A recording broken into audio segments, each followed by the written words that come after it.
key local leaders. Yeah. How did Harold Washington's run impact Reverend Jackson's run? It was the reason that Reverend Jackson thought that it was possible for a black candidate to run and to win. And even if that candidate didn't win, he thought it was necessary for that political pressure to be applied in order to open up the system. And I think that if you know, if you're maybe of a certain age, or if you know the history, Chicago at the time that Harold Washington was running for mayor, this was 1983, was not what it's like today. It was not a place where black people had ascended to political power. You know, Chicago was run by a political machine, and there were all kinds of ethnic dynamics going on. But black people were part of the machine, but they were not running the machine. Right. And so when Harold Washington ran, first of all, he didn't run until he told Jesse Jackson and others, first of all, y'all need to register a lot of voters, and you need to raise a lot of money. And they were like, okay, let's do it. And that's super important, because it wasn't just that Harold Washington was a charismatic, really kind of a once-in-a-generation politician, which he was. But it was also that they shaped the electorate. They empowered black voters. They registered hundreds of, about 100,000 black voters in Chicago. They registered black voters, and then they said to them, come out to vote. And they came out to vote in droves. And what that did was it gave him a foundation that was rock solid, that he could then build on, that he could, in the general election, pivot and bring just enough of everybody else into his camp that he won that campaign. And the vitriol and the hatred and the racism that was unearthed in that campaign was really something to behold. You know, he, in the general election, was running against a candidate who had supporters who were actively saying, basically, vote white. And so Harold Washington's victory to Jesse Jackson was proof that black voters could apply an enormous amount of leverage to the political system, and needed to do that in order to open up the system, not just to black voters, but to everyone, to women, to Hispanic voters, to everyone else in the system. And that there were so many black voters at that time who were unregistered, particularly in the South. He used to use this analogy of David and Goliath, and he would say that black voters in the South were the rocks just laying around David's feet, ready to be used to slay Goliath. And he would say that Ronald Reagan's victory was, the margin of his victory was a reflection of the lack of voter registration of black voters. There were more than enough black voters to defeat Ronald Reagan in 1980. And so he really saw, the reason that the subtitle of the book is about black political power was because he saw black political power as a gateway to opening up the political system for everyone else. And in so many ways, he was absolutely right about that. That when Barack Obama ran in 2008, and black voters showed up and showed out for him, it gave him the kind of foundation that he needed in order to break through that seemingly insurmountable, goal in our politics. And what Jesse Jackson did in running, but not just in running, but also changing the rules of the Democratic Party and installing his acolytes into positions of power, was that he gave women a shot, like Donna Brazile and Mignon Moore. He brought Arab Americans into the political process for the very first time. He talked about Palestinian statehood at the time when that was not something that anybody could talk about. He spoke to Asian Americans for the first time. He went out to California, to San Francisco, and he held the hand of a mother of an Asian American man who had been lynched. And his And his murderers never sat in jail one day. And he held her hand and said, I'm going to talk about this issue on the national stage. He was right that whenever we, as a Black community, force this country and our politics to live up to its promise, we open that door for everyone else.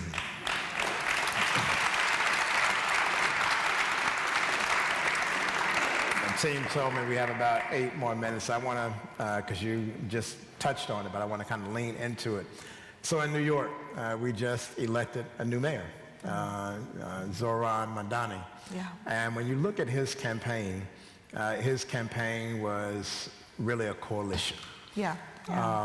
And when you look at, just the demographics, whenever somebody who is not white runs for office, they almost have to put together this coalition. Yeah. You look at Barack Obama, he had to put together a coalition. Raphael Warnock in Georgia, had to put together a coalition. And we often hear about the Obama coalition. But I want you to speak a little bit more about the Rainbow Coalition, because I think that Reverend Jackson does not get enough credit for the model that he put together in the Rainbow Coalition. We've now branded it, it's Obama Coalition or it's this coalition. But the reality is they followed the blueprint. They sure did. From Jesse Jackson. I mean, the model of coalition politics, as you point out, is so central to what Jesse Jackson envisioned that Obama actually utilized to become president. And to your point, even Mamdani here in New York, I actually noted that in the, he used the phrase, Mamdani used it on his posters in those last few weeks of the campaign, "Our time has come." Yes. That's a Jesse Jackson line. That's why I brought it up. That's a Jesse Jackson line, "Our time has come." And coalition politics, I think the Democratic Party prior to Jesse Jackson, they had a party that was comprised of different groups for all sorts of different reasons. But his argument was they want our votes, but they don't want to actually have a politics that speaks to us. Right. And so he set about to not just ask people for their votes, but to say, we actually want you in the party. We want you in the system. We want you to mold and shape the system. And one of the things, though, that I think about right now that I think is worthwhile for everyone to think about is there has been something that's happened in politics post-Obama where the coalition becomes an excuse to only talk to Black people about Black things, only talk to Hispanic people about Hispanic things, only talk to Asian American people about Asian American things. That's not what Jesse Jackson was talking about. We've gotten the micro-targeting down to such a T that it's like, okay, we know your zip code, we know, what church you go to, and so we're going to talk to you about the things that we know that you care about in this very narrow lens. That's not how he operated. He spoke to people's individuality. He called them out one by one. If you listen to his 1984 and 1988 speeches, he runs down the list of every single person and all their different characteristics. But what he was saying was, here are all the things that we have in common. We are actually stitched together in a quilt. We share actually the same hopes and dreams. We share the same aspirations. We all want our communities to be affordable. We want to send our kids to college. We want them to have good jobs. We want to be able to take care of our parents. And at the time, one of the big issues that he would talk about was jobs getting shipped overseas. That now, that's a talking point for the other side of the political aisle. So I think, to me, the lesson of coalition politics that he gives is not that when you are putting together a coalition, You have to have all these different messages for all these different people. But that the point of a coalition is that everybody is supposed to be in it together. And your message is supposed to be an umbrella that covers everyone. And until you're able to do that in a way that resonates with people, you're gonna miss the idea, you're gonna miss the moment. What you're really doing then is just slicing and dicing people up. And that's not a coalition, that's something else. So in this moment, you know, I think Obama was able to do it, but I think that something has fallen off on that in the last 15 years. And it needs to be revisited. How do you keep all the disparate groups together, but help them understand what they actually have in common? The universal messages around their futures, around economics, around their moral values. That's been missing. And I think there's an opportunity there for that to be restored. Good. Very last question. I see we have a few young people here. Young folk, will y'all please stand? You know he's gonna make you stand. Yes. You're still I in see church. that baby over here, yes. Glad they're here. Also, beloved, I want you to follow Abby on social media, Abby Phillip. You can find her there on Instagram, etc. And also follow Abyssinian too, Abyssinian BC. Right. But I want to ask this question. I love the photos of you and your family. Shout out to your husband and to your lovely daughter. How do you hope that your book will inspire your daughter, her friends, and future generations? Well, you know, this book is a little older than my daughter. And so right at the time that I started writing it, I found out that I was pregnant with her. And so it's been a journey of balancing those things. And so first and foremost, as a mother, I know there are a lot of moms in the audience, you know that what you want for your child is to know that all things are possible. And especially for our girls. And so I wanted her to know that I could do this. I could do this while also raising her and doing my whole job, my whole 3 jobs, because I have 3 jobs. But the other piece to me is about our history. And one of the things that I wanted to do with this book was preserve a chapter of our history that is extremely important, that is easy to overlook, because a lot of times people want to erase us when they don't think we're perfect. And I think that's the story of some of Reverend Jackson's legacy. But I also think that this is a generation, you know, it's our greatest generation. These are the heroes of the civil rights era, who put their lives and their bodies on the line, who sacrificed time with their family, with their kids, who at young, tender ages, you know, when we were just sitting around trying to figure out what we're doing, they're getting up off their couches and going out there and risking their lives to change the course of history. And that generation is coming to an end. And it felt important to me to preserve that and to make sure that that was written down, that it was put in its proper context. And so that responsibility falls on all of us to preserve our history. And you don't have to be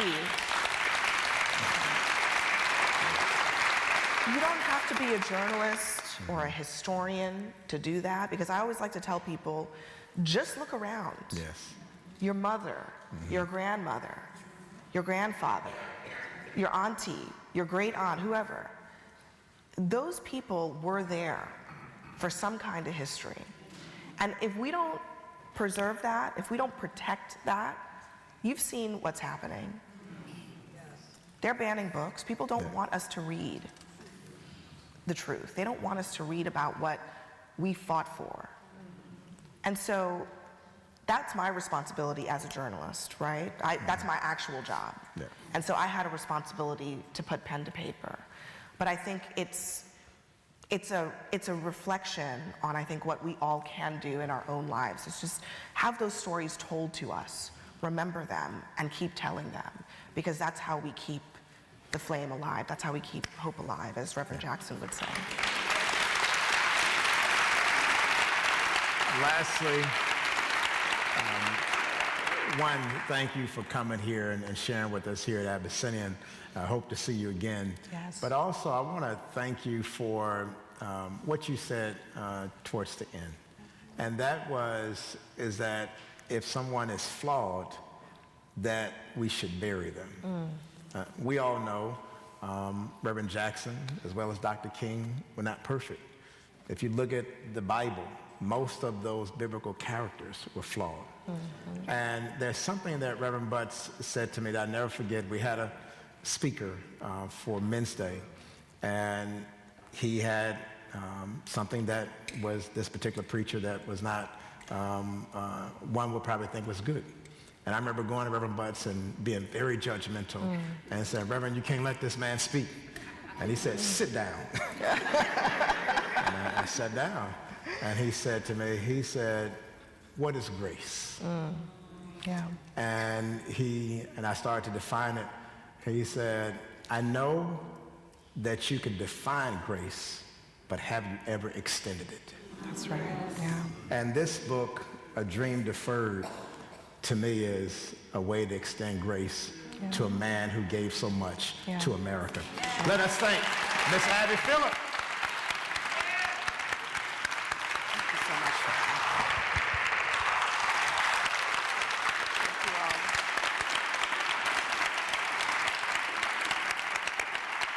all. So what we're going to do now, beloved, if you don't mind taking your seat, I am going to ask for the proud sisters of Delta Sigma Theta sorority, if you will come up to the front. They're going to take a picture with Miss Abby Phillip. And for those who need to purchase books, you will line up on this aisle 5 to my left, and others who have already purchased that book, you will line up over here. And so I'm going to ask Miss Phillip if you will come. Microphone. Oh, forgot about that. Thank you. Huh? Yes. They will help you down. Deltas, if you will please come here to the front. Thank you so much. I'm gonna go ahead and take this off because I don't need it anymore. Maintenance, or if I get some deacons, if y'all could please remove these chairs and the podium and the table, please. If you need to purchase a book, aisle 5, the left over here. If you've already purchased your book, if you will go ahead and line up in the middle where those doors are. I'm sorry. Help me out, Deep. If you pre-purchase, you're going to line at aisle 3. Okay. If you pre-purchase, you will line up right here, aisle 3. If you're purchasing, you go to aisle 5. If you're purchasing, you'll go to aisle 5 to my left over here. Thank you, Deacon Davenport. Yes.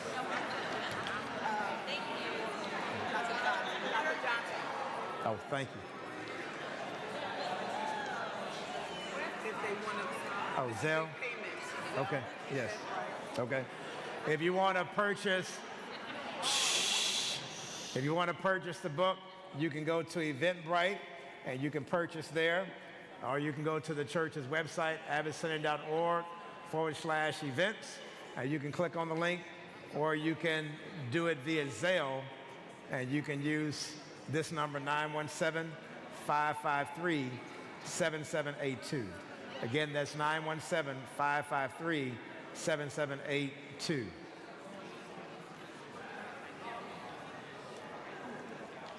Danielle and Bob, they will, that's fine, yes. Yep.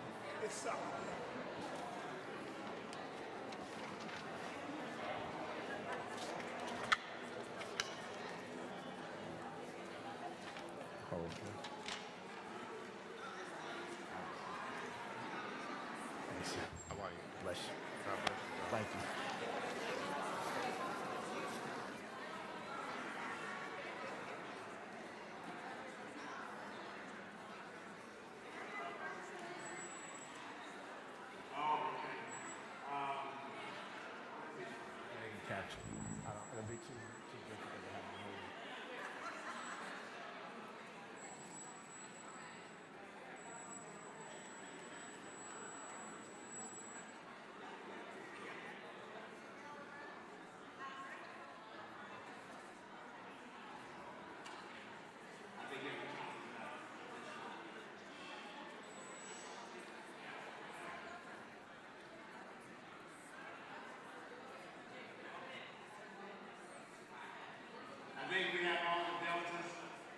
here in the center.